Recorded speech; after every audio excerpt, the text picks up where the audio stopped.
Hello students, I am your Sudesh ma'am. मेरे YouTube channel English mastermind में आप सभी का स्वागत है।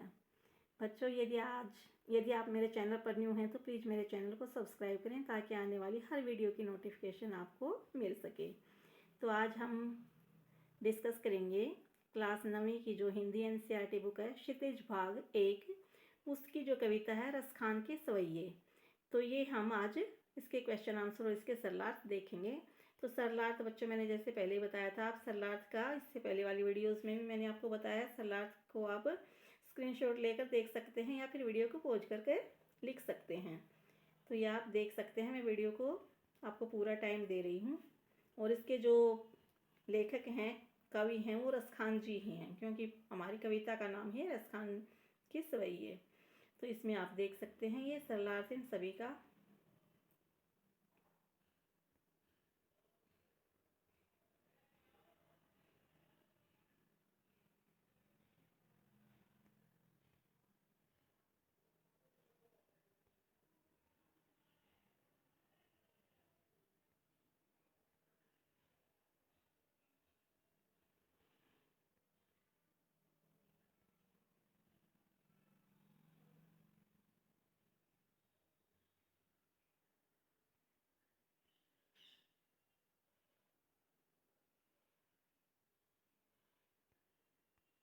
अब इसके क्वेश्चन आंसर देख लेते हैं। फर्स्ट क्वेश्चन आपका, ब्रजभूमि के प्रति कवि के प्रेम को किन किन रूपों में अभिव्यक्त किया गया है।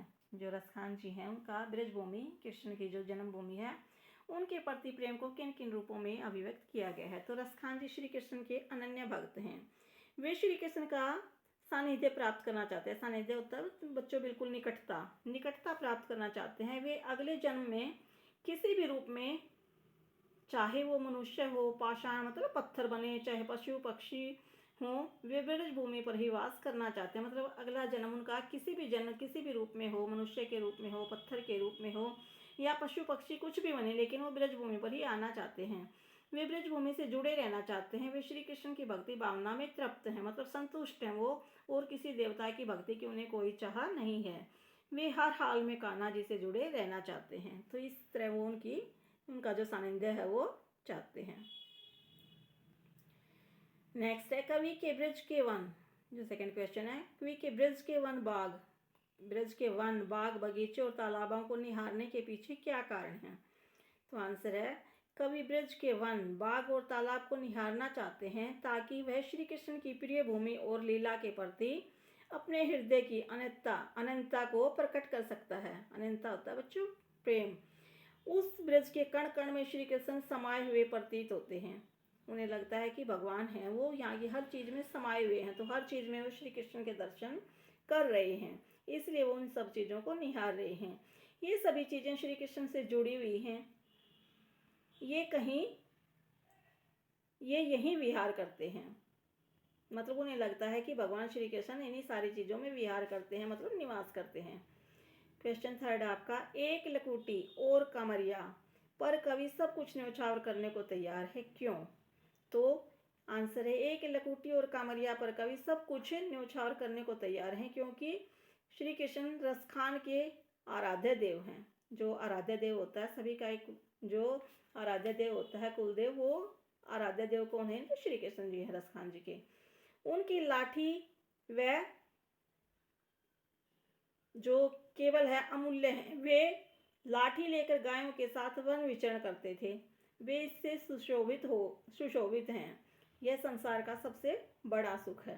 तो इसलिए उनकी एक लकुटी और उनकी लाठी और जो कामरिया है उसके ऊपर वो सब कुछ न्यौछावर करने को तैयार हैं। लाठी और जो कंबल है वो अमूल्य है उनकी। क्वेश्चन 4 है, सखी ने गोपी श्री कृष्ण का कैसा रूप धारण करने का आग्रह किया है। जो सखी है वो दूसरी गोपी से कृष्ण का कैसा रूप धारण करने का आग्रह किया, उसने अपने शब्दों में वर्णन कीजिए। तो सखी ने गोपी से कृष्ण का रूप धारण करने के लिए आग्रह किया है, जिसमें वह कहती है कि वे श्री कृष्ण के समान सिर पर मोरपंख धारण करेंगी, वे गूंज की माला भी पहनेंगी, वे पीले वस्त्र पहनेंगी। गोपी कान्हा जी की लकड़ी को लेकर गायों के साथ गोधन नामक गीत गाती हुई वन में विचरण करेंगी। गोपी के सारे स्वांग रचने के लिए तैयार हैं। और जो गोपी हैं वो सारे स्वांग रचने के लिए तैयार हैं जो श्री कृष्ण करते हैं। मतलब श्री कृष्ण जैसा श्रृंगार करते हैं, जैसे रहते हैं, जैसा पहनते हैं, वो सब करने के लिए वो सखी गोपी से कह रही है कि आप श्री कृष्ण का ऐसा रूप बनाओ। नेक्स्ट क्वेश्चन, आपके विचार से कवि पशु पक्षी और पहाड़ के रूप में भी श्री कृष्ण का सानिध्य क्यों प्राप्त करना चाहते हैं? मतलब वो कहते हैं ना कि मैं पशु बनूं, पक्षी बनूं या पहाड़ बनूं, लेकिन रहूं तुम्हारे पास ही, तो वो कृष्ण की निकटता क्यों चाहते हैं? आंसर है, कवि पशु पक्षी और पहाड़ के रूप में श्री कृष्ण का सानिध्य प्राप्त करना चाहते हैं क्योंकि ये सभी चीजें श्री कृष्ण से जुड़ी हुई हैं। क्योंकि उन्हें लगता है कि यहाँ के जो पशु पक्षी और पहाड़ हैं उनमें भी श्री कृष्ण जी हैं। क्योंकि वो हमेशा उन पशु पक्षियों के पीछे रहते थे, पहाड़ों पर घूमते थे, तो उन्हें लगता है कि श्री कृष्ण जी यहाँ पे रमे हुए हैं। वे पशु के रूप में यमुना किनारे कदम के वृक्ष पर अपना बसेरा चाहते हैं। वो कहते हैं कि यदि मैं पशु बनूं तो यमुना किनारे कदम के वृक्ष पर अपना बसेरा हो। पक्षी बनूं तो पक्षी आएगा। वे पाषाण के रूप में गोवर्धन पर्वत पर और अगर पत्थर बने तो गोवर्धन पर्वत का अंग बनना चाहते हैं, ताकि वो श्री कृष्ण जी जब भी आए तो उनके ऊपर चले, जिसे नन्हे कान्हा ने इंद्र का घमंड तोड़ने के लिए उठाया था। वे रसखान के आराध्य हैं। वही श्री कृष्ण जी जिन्होंने सारे काम किए, ये इनके रसखान जी के आराध्य हैं। क्वेश्चन 6 आपका, चौथे सवैये के अनुसार गोपियां अपने आप को क्यों विवश पाती हैं, क्यों मजबूर पाती हैं? तो ऐसा चौथे सवैये में क्या है? गोपियां अपने आप को विवश पाती हैं क्योंकि श्री कृष्ण का रूप मोहक है, बहुत मन को मोह देने वाला है वो। उनकी मुरली की धुन मादक है। वे कृष्ण जी की सुंदरता तथा तान पर आसक्त मतलब मोहित हैं। वे श्री कृष्ण की मुस्कान पर अपने आप को संभाल नहीं पाती। उनकी मुरली की तान गोपियों पर जादुई प्रभाव डालती है। तो इसलिए जो गोपियां अपने आप को विवश पाती हैं, वो अपने आप को संभाल ही नहीं पाती। श्री कृष्ण जी की मुस्कान है, मुरली की जो धुन है, सुंदरता है, उसके ऊपर वो मोहित है। अब है क्वेश्चन नंबर 7 आपका, भाव स्पष्ट कीजिए। तो इसका क्या है? भाग है, कोटिक ए कालधौत के धाम करील के कुंजर ऊपर वारो। तो इसका आंसर है, क्या भावार्थ है? कवि रसखान जी कहते हैं, वे ब्रज की कांटेदार झाड़ियों के सुख पर करोड़ों सोने के महलों को न्यौछावर कर सकते हैं। जो सुंदरकांड, जो वहाँ की कांटेदार झाड़ियाँ हैं, वो भी करोड़ों सोने के महलों से ज़्यादा उनके लिए। वे ब्रज की किसी भी चीज़ पर तीनों लोगों के बड़े से बड़े सुख को भी त्याग कर सकते हैं। कृष्ण भूमि के प्रति कवि का अनन्य समर्पण भाव व्यक्त हुआ है। तो इन लाइन से उनका जो एक अटूट प्रेम है, अटूट समर्पण है भगवान के प्रति, वो व्यक्त हुआ है। ख पाठ है, माई रीवा मुख की मुस्कानी संहारी न जहे न जहे न जहे।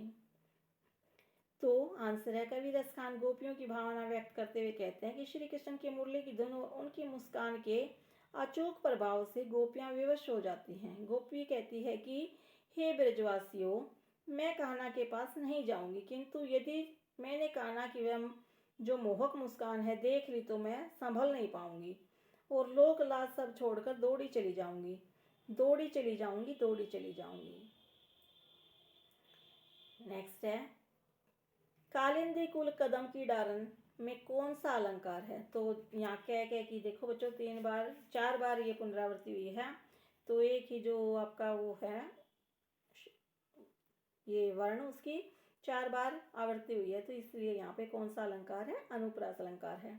अब काव्य सौंदर्य स्पष्ट करो। या मुरलीधर की अधरान धरी अधरान धरऊंगी। तो यहाँ पे अनुप्रास अलंकार है बच्चों, क्योंकि एक ही पुनरावृत्ति है। ये मुरलीधर की अधरान धरी अधरान धरोगी, ध की और ए की पुनरावृत्ति हुई है।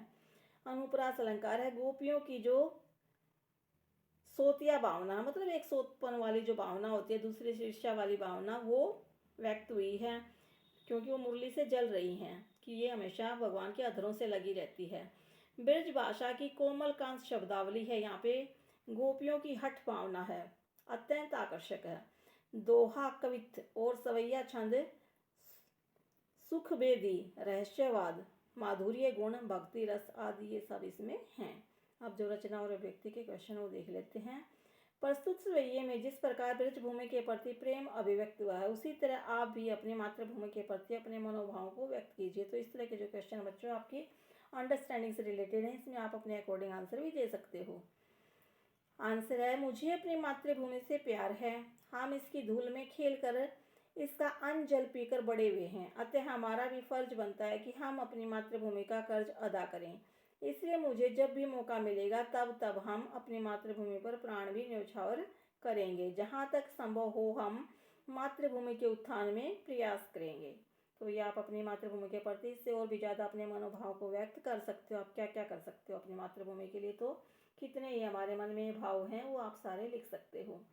तो बच्चों ये थे इस कविता के सरलार्थ और question answer.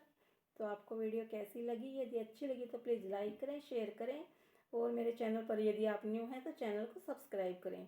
Thanks for watching my videos.